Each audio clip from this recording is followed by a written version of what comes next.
2024 के लोकसभा चुनावों का ऐलान हो चुका है। 7 चरणों में ये चुनाव होगा और 4 जून को इसका रिजल्ट भी आ जाएगा। यानी देश में आचार संहिता भी लागू हो चुकी है और पार्टियां अपनी अपनी तैयारियों में जुट चुकी है। अब चुनावों का इतिहास तो काफी लंबा है। 1951-52 में देश में सबसे पहले आम चुनाव हुए थे और पिछले चुनाव 2019 में हुए थे। आज हम आपको इस वीडियो में बताएंगे कि 1951 से लेकर अब तक के चुनावों में क्या क्या बदला है। नमस्कार, मेरा नाम है रिया शर्मा और आप देख रहे हैं TV9 भारतवर्ष।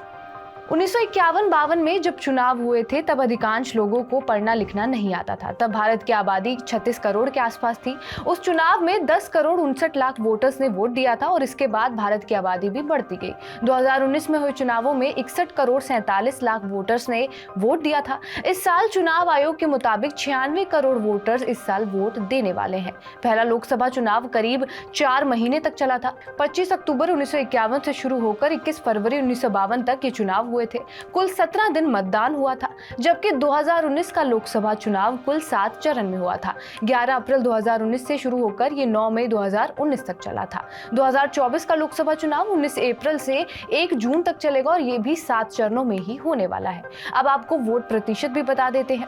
1951-52 के पहले लोकसभा चुनावों में जहां कुल 45.67% मतदान हुआ था, तो वहीं 2019 के लोकसभा चुनावों में 67.40% मतदाताओं ने अपना वोट का इस्तेमाल किया था। ये भारत के लोकसभा चुनाव के इतिहास में सबसे ज्यादा वोट प्रतिशत था। ये भी बता देते हैं कि कितने कितने कैंडिडेट चुनाव लड़े थे 1951-52 और 2019 के चुनावों में। 1951-52 के पहले लोकसभा चुनाव में 499 सीटों के लिए मतदान हुआ था, तो 2019 में 543 सीटों के लिए मतदान हुआ। पहले चुनाव से 2019 तक प्रत्याशियों की संख्या में भी जबरदस्त इजाफा हुआ है।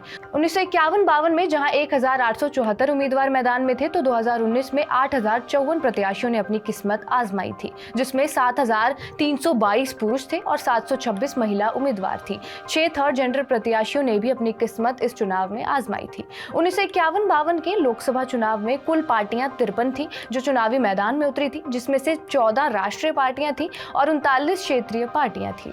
2019 के चुनाव में 673 पार्टियां थी, जिसमें 7 राष्ट्रीय पार्टियां थी और 43 क्षेत्रीय पार्टियां थी।